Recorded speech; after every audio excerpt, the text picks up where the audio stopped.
नमस्कार दोस्तों। ध्यान ज्ञान संगम चैनल आपके लिए एक नई श्रृंखला लेकर आया है जिसका नाम है डॉक्टर की राय। आज हमारे बहुत सारे प्रश्न हैं और जिनके लिए हम डॉक्टर की सलाह चाहते हैं। ध्यान क्यों करना है? ध्यान करने से क्या होगा? ध्यान करना तो बुजुर्ग लोगों का काम है, तो इसमें डॉक्टर क्या कहते हैं? और आजकल जो माता पिता और बच्चों में संघर्ष चल रहा है, जो तनाव हो रहा है बदलते युग के साथ, उसके लिए क्या करना चाहिए? हमें किस तरह बच्चों की परवरिश करनी चाहिए? किस तरह, कैसी स्थिति में कैसे निर्णय लेने चाहिए? इसमें डॉक्टर हमारी क्या हेल्प कर सकते हैं? तो इन सभी प्रश्नों के साथ हम आज आपकी मुलाकात एक बहुत ही अद्भुत डॉक्टर से कराएंगे जो आई सर्जन हैं, जिनका नाम डॉक्टर सपना शर्मा है, जो नागपुर से हैं। उनसे हम ये सभी प्रश्न और इनके उत्तर जानेंगे। आइए उनका स्वागत करते हैं। पेरेंट्स के लिए ट्रेनिंग कंपलसरी करना चाहिए। मतलब मुझे तो लगता है this should happen on national level compulsorily. But हम जहां कर सकते हैं वहां तो हम करें कम से कम, कि हर स्टेज पे पेरेंट के लिए जहां जहां पॉसिबल हो we should arrange trainings to understand कि कैसे टाइम बदल गया है, कैसे बच्चे अलग हो गए हैं, कैसे उनके इश्यूज आएंगे और कैसे उसको डील करना है। और अभी मैं ये समझ सकती हूँ कि बच्चे पेरेंट्स का नहीं सुनते हैं, कई बार बच्चे आजकल टीचर्स का भी नहीं सुनते हैं। तो it is very important that we should encourage the culture of counselling. Counselling करवाना चाहिए, ये हमको पहले पेरेंट्स को सिखाना बहुत ज्यादा जरूरी है। काउंसलिंग के बारे में अवेयरनेस क्रिएट करना जरूरी है, क्योंकि थर्ड पर्सन के पास में बच्चे अलग तरह से रेस्पॉन्ड करते हैं, बहुत कुछ मन की बात बोल देते हैं, बहुत सारी बातें सुन लेते हैं, उनकी समझ लेते हैं। तो पेरेंट्स और टीचर के साथ कई बार बच्चे रिबेल करते हैं। तो I think it is very very important that as aware people हमने काउंसलिंग हर एक घर में उसका कॉन्सेप्ट लाने की कोशिश करनी चाहिए। यस, थैंक यू सपना जी।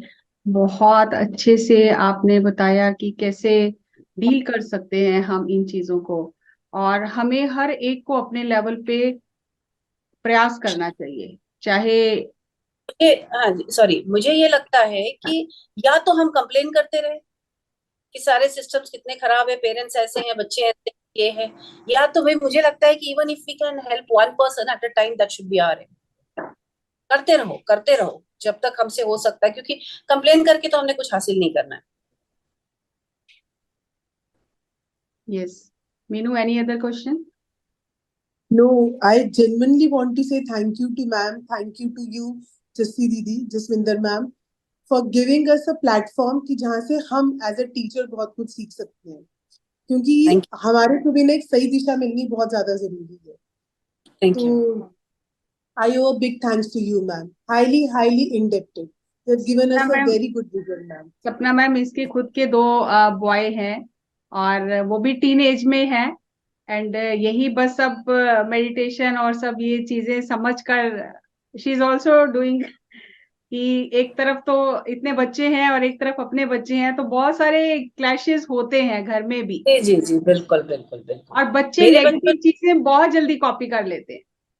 मेरे बेटियों ने बहुत पहले मुझे बताया था कि आप प्लीज घर में काउंसलर के बस जैसे मत रहा करो। True. Yes. But a big है। thanks to you, ma'am. Thank you. Gagandeep ma'am, any question?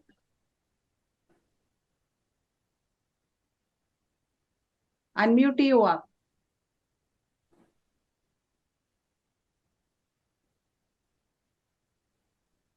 Unmute हो गगनदीप मैम।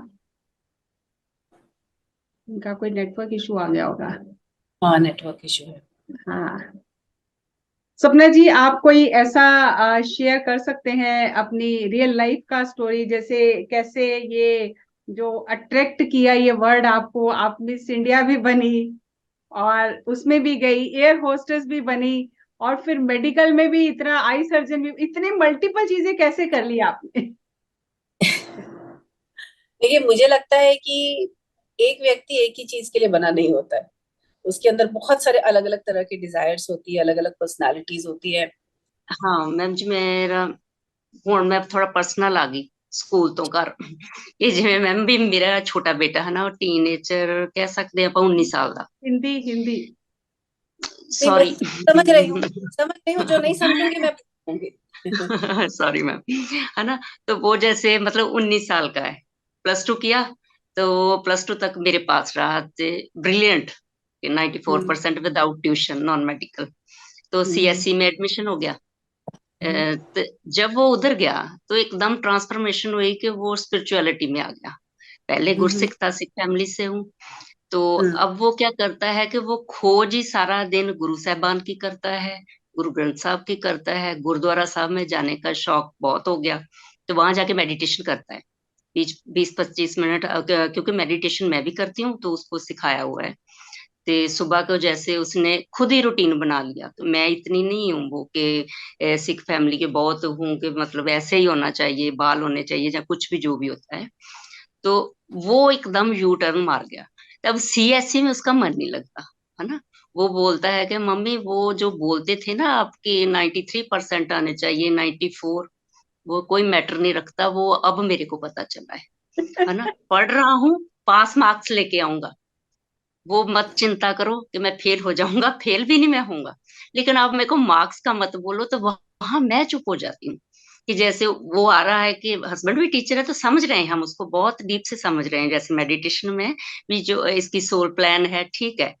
तो हस्बैंड भी इसको गुरुद्वारा साहब में लेके जाते हैं, जो भी उन्होंने पंजाब से शुरू कराया कि सब पंजाब के गुरुद्वारा साहब इसको दिखाने हैं, जबकि मैं अमृतसर से आगे नहीं कभी गई। तो मतलब उसमें मैं क्या अब करूं, मैं चुप हो जाती हूँ जब वो बोलता है कि मम्मी अब मत बोलना कि 93% आने चाहिए, जहाँ ऐसे कुछ नहीं आएंगे, पास मैं हो जाऊं। तो कभी कभी तो मैं मतलब अभी भी 2 साल से मेडिटेशन में हूँ, वैसे तो समझती हूँ, पर कभी कभी मैं इमोशनली हो जाती हूँ भी। नहीं, थोड़ा ब्रिलियंट सा हो तो ठीक है। तो मतलब ऐसे कोई शौक नहीं है, ना बाहर का खाने का, ना घूमने का, ना कोई कपड़ा मतलब ब्रांडेड पहनने का, ऐसा कुछ शौक नहीं। वो सो सभी मतलब जब भी बैठता है तो वो बस सिख धर्म के बारे में खोज करता है। तब वहां मैं क्या करूं। आप मेरे को मेरी ड्यूटी समझाओ कि आप मेरे मतलब क्या, यहाँ पे मेरा क्या पार्ट बनता है। देखिए, मुझे लगता है उसका अवेयरनेस ये ठीक है कि वो फेल नहीं होने वाला है, इतना अवेयरनेस जी उसको है, छोड़ छाड़ के उसको कुछ नहीं करना है, राइट। जी तो जी मैम। आप इतनी तो चिंता मत रखिए, वो अपनी जिंदगी निकालने के तरीके तो ढूंढ ले। देखिए, रास्ता हमको नहीं पता उसका क्या है, हम सब जानते हैं, हम सब स्पिरिचुअलिटी में हैं, हम सब जानते हैं कि हर व्यक्ति अपना अपना रास्ता लिखा के आया है, अपने अपने हिस्से के चैलेंजेस हर व्यक्ति लिखा के, हर सोल लिखा के आया है, ये हम जानते हैं। बस हमारे जब हमारे बच्चों की बात आती है तो हम थोड़ा वो हो जाते हैं। तो मैं आपको फिर याद दिलाना चाहूंगी कि आज तक दुनिया में कोई माँ बाप अपने बच्चों के हिस्से का दर्द नहीं रोक पाए।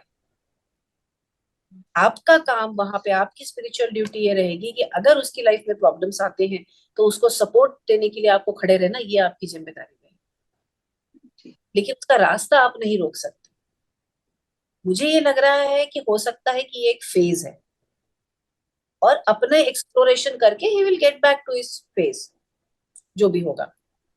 आज के दिन उसके दिमाग में ऐसा कुछ नहीं कि बस मुझे छोड़ छाड़ के कहीं संत बनना है, ये नहीं है उसके पास। तो he'll do it, study, support him, help him, and उसका जो रास्ता होगा उस हिसाब से वो चलेगा। हमको ग्रैटिट्यूड में रोज इस बात के लिए थैंक यू बोलना है कि पंजाब की माओ की प्रॉब्लम है कि हमारा बच्चा ड्रग्स में गया है इसलिए पढ़ नहीं रहा, मेरा बच्चा तो गुरुद्वारे जाता है, जी मैम, राइट। इस बात में तो मैं बहुत प्राउड फील करती हूँ।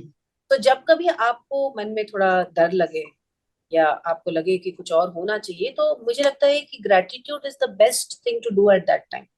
B thankful for what is good. और मैंने देखा है कि ग्रैटिट्यूड हैज मिरेकल्स, मतलब ऐसे मिरेकल्स होते हैं ग्रेटिट्यूड से, अगर आप सही में दिल से लगे रहे, उसका अपना जो रास्ता है मिलेगा।